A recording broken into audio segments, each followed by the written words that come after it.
The streets of Nairobi were quieter than they had ever been.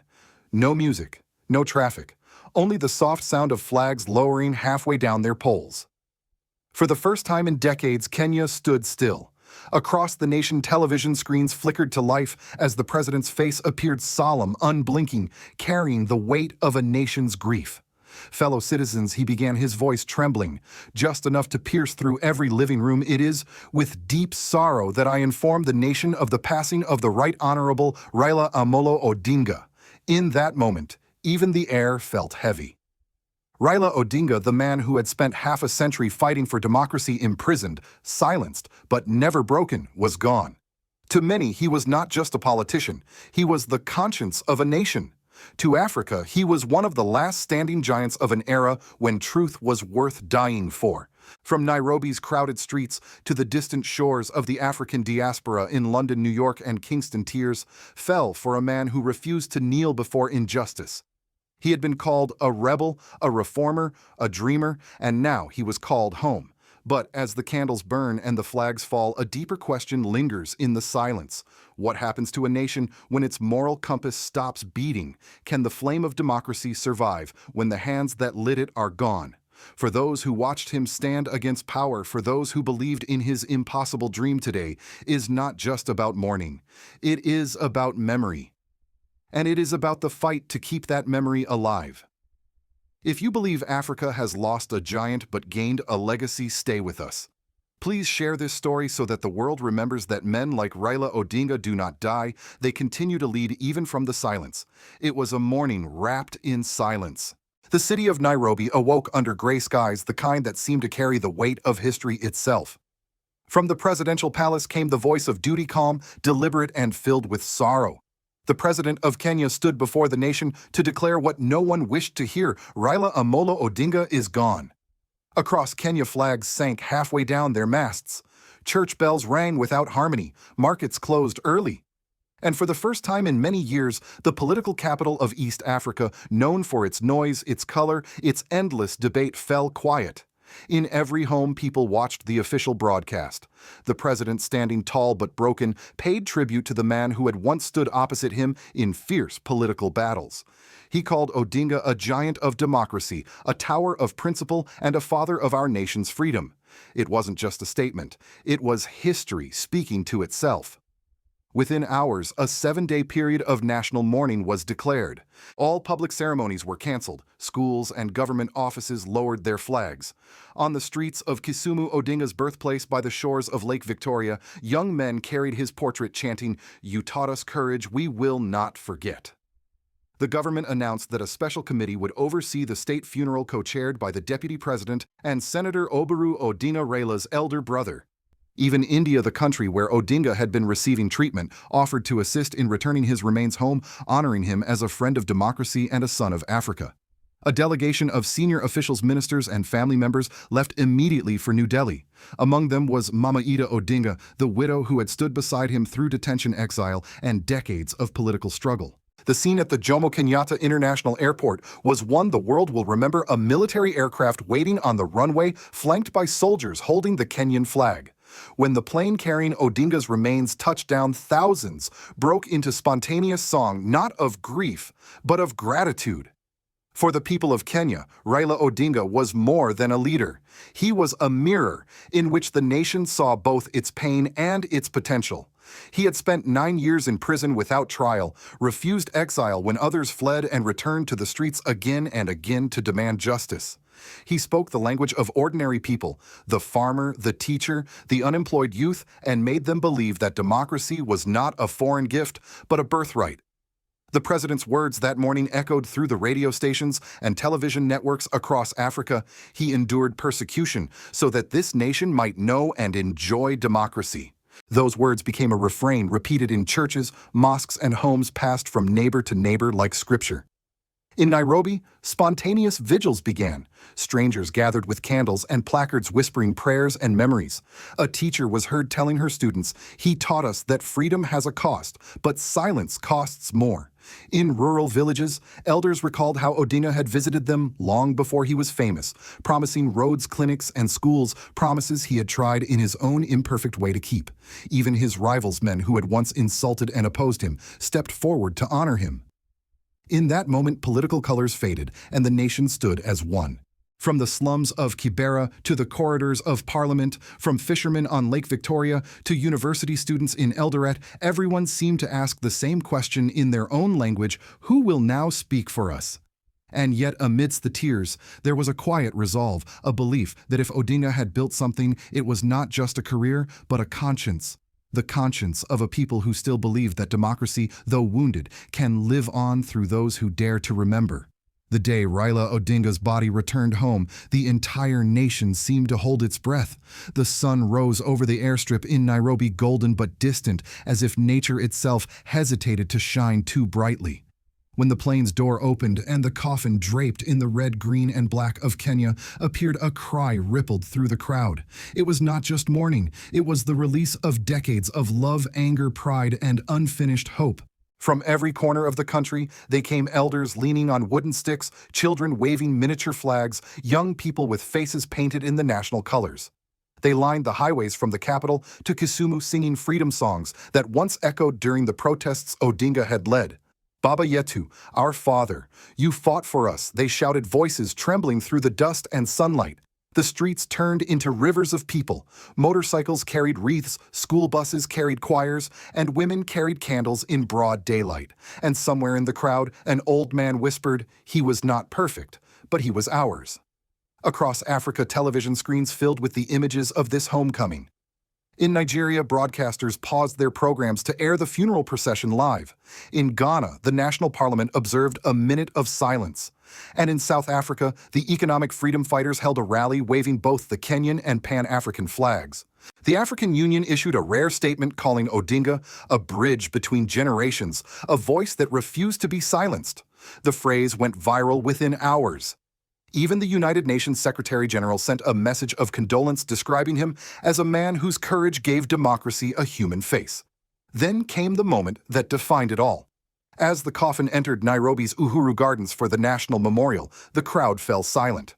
Religious leaders, political rivals, and international delegates stood side by side, Muslims, Christians, Hindus, all united under the same banner of grief. When the choir began to sing, "We Shall Overcome," the president and Odinga's son stood together hand in hand. For a brief and breathtaking moment, Kenya was one nation again. The climax of emotion came not from words, but from silence. A full minute, no speeches, no sound, just the wind and the rustle of flags. Even the cameras stopped moving. And in that silence, thousands felt what Odinga had spent his life preaching: unity through sacrifice. Outside Kenya, the world reacted in ways unseen since the passing of Nelson Mandela. In Washington, members of the Congressional Black Caucus lit candles and held a vigil calling Odinga a brother in the global fight for justice. In London, hundreds of Kenyans and Pan-African activists marched across Westminster Bridge chanting, "Africa has lost a light, but not its fire." Social media became a digital ocean of remembrance. Sia. Farewell Baba trended for 3 consecutive days across Africa, the Caribbean, and the African-American community. Messages poured in from artists, activists, and everyday people who had never met him, but felt touched by his defiance. One post read, "He taught us that power means nothing if it cannot lift the poor." Another simply said, "He died with clean hands." For the younger generation, this was not just a funeral, it was a call to arms. In Nairobi's universities, students gathered to read his speeches aloud. In the slums of Kibera, children carried placards with his face chanting, "We will finish what you started." Even those who had once criticized him came to realize something profound. Odinga had been more than a politician. He had been a symbol, a reminder that resistance was possible even within democracy. As dusk fell over the capital, candles flickered along the roads leading to his final resting place.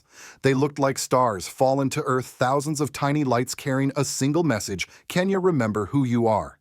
And somewhere deep in that night, as the people sang his name, a continent remembered that the fight for freedom is never truly over. It only changes hands. In the weeks that followed Raila Odinga's passing, Kenya found itself in unfamiliar silence. A silence not of despair but of reflection.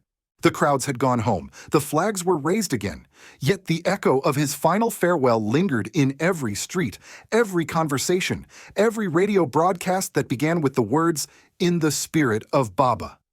Across the country, murals of Odinga began to appear overnight. In Kisumu, an artist painted his portrait across a 5-story wall, depicting him with one hand raised toward the horizon.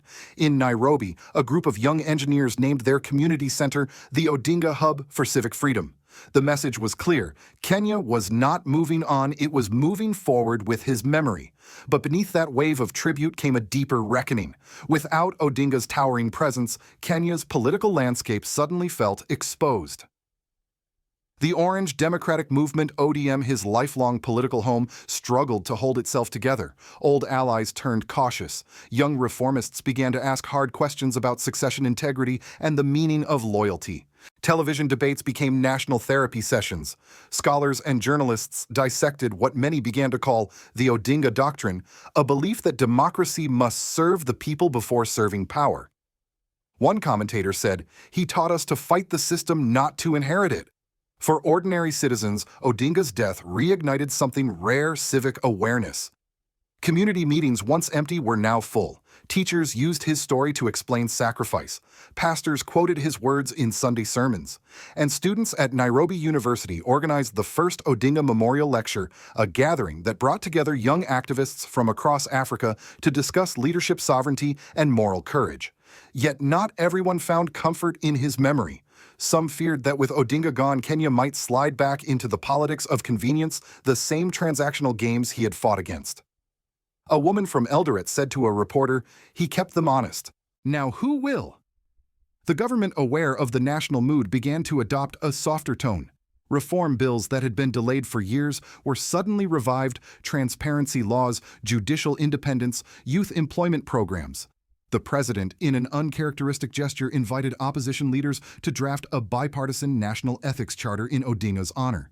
For a brief moment, it seemed Kenya might finally live up to the ideals he had championed. Internationally, Kenya's new spirit did not go unnoticed. At the African Union headquarters in Addis Ababa, a bronze bust of Odinga was unveiled beside the statues of Kwame Nkrumah and Thomas Sankara. It bore an inscription that read, "He believed that democracy is not an event, but a daily act of courage." But perhaps the most powerful tribute came not from politicians or diplomats, it came from the people. In the fishing town of Homa Bay, near the waters of Lake Victoria, villagers built a wooden monument from the sails of old fishing boats. They called it the People's Shrine. Every evening they light candles and sing his favorite hymn, "Guide Me, O Thou Great Redeemer." As one elder put it, staring at the glowing horizon, "He did not die rich, but he left us wealthy in dignity." And maybe that was Raila Odinga's greatest victory, that long after his battles were over, he continued to awaken a nation's conscience. In his absence, Kenya discovered that true leadership does not end with death. It begins when the people choose to lead themselves. Beyond Kenya's borders, the world paused to listen not to a speech, but to the echo of a life that had refused to bend. In Washington, D.C., the American flag at the Kenyan embassy was lowered to half-mast. Inside, members of the Congressional Black Caucus held a quiet vigil. Candles flickered as Representative Sheila Jackson Lee said softly, "Raila Odinga stood for the same truth that binds all free people, the right to question power." Across the Atlantic, in London and Brussels, African diaspora groups gathered outside embassies, waving Pan-African flags. For many in the West, Odinga's passing marked the end of an era, a bridge between Africa's liberation icons of the 20th century and the young reformers of today. The Washington Post called him the last moral politician. Le Monde described him as the stubborn idealist who believed Africa could lead itself. And from the Vatican, Pope Francis sent a message praising his unwavering faith in peace through justice. Yet amid the global tributes, subtle unease surfaced in Western capitals. Analysts in New York and London questioned what his death might mean for East Africa's political balance. Would Kenya remain a pro-Western democracy, or would it drift toward the sovereignty model now championed by the Sahel Alliance, Burkina Faso, Mali, Niger, under leaders like Captain Ibrahim Traoré? For years, Odinga had walked a careful line challenging Western influence while preserving Kenya's diplomatic ties. He spoke often about partnership, not dependency. And in one of his final public addresses, he warned Africa must learn to stand tall. Friendship is only real when both sides can look each other in the eye. Those words resonated powerfully across Africa's new generation of leaders. In Ouagadougou, President Ibrahim Traoré ordered Kenya's flag to be flown beside Burkina Faso's at the presidential palace for 3 days, calling Odinga a true son of Africa, whose courage reminds us that sovereignty begins with truth. In Accra and Dakar, youth movements replayed his speeches online, connecting his struggle to their own calls for independence from IMF control and Western conditionality. In the United States, political commentators drew parallels between Odinga's moral integrity and the fading credibility of global democracies. On MSNBC, a former diplomat admitted he never had wealth, but he had trust, something our own systems seem to have lost. Meanwhile, on social media, the African-American community embraced him as our uncle across the ocean, a freedom fighter whose voice carried the same spirit as Martin Luther King Jr. and Malcolm X. But perhaps the most profound reflection came not from Washington or Brussels, it came from ordinary people watching from afar. Emails poured into Kenyan newsrooms from viewers in the Caribbean, Latin America, and Europe. One from a retired teacher in Alabama read, "In my lifetime, I've seen few leaders who reminded me that politics can still be a sacred duty." Raila Odinga was one of them. In the quiet after the ceremonies, a truth settled over the continent. Raila Odinga's death was not the closing of a chapter, it was the turning of a page.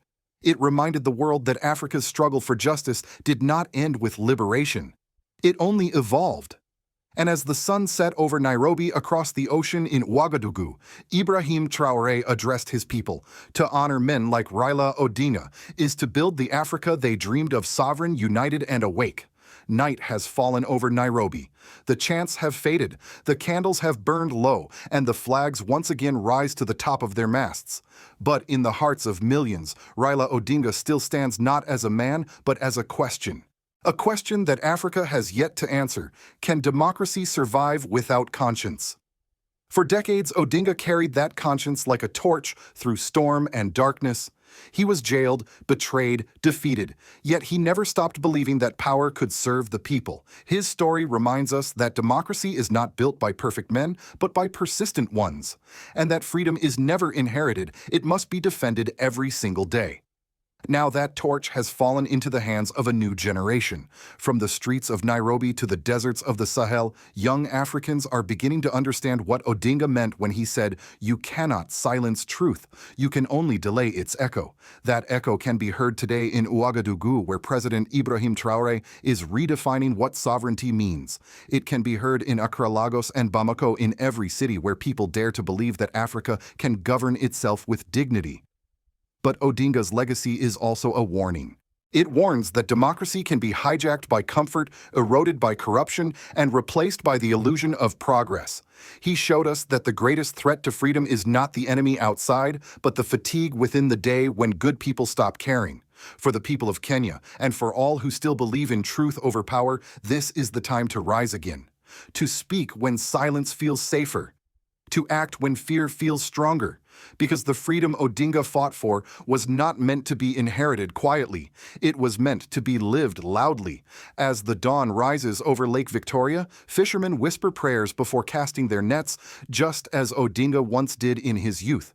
And perhaps that is where his story truly continues, not in marble statues or televised funerals, but in the daily courage of ordinary people who choose integrity over indifference. So tonight, wherever you are in Nairobi, New York, or Ouagadougou, take a moment to remember this. Leaders like Raila Odinga do not die. They transform into duty, into hope, into the quiet voice that says, keep building. If you believe Africa has lost a giant but found its moral compass, again share this story. If you believe that men like Odinga and Ibrahim Traoré are writing the next chapter of African freedom, subscribe and stand with the truth before the headlines do.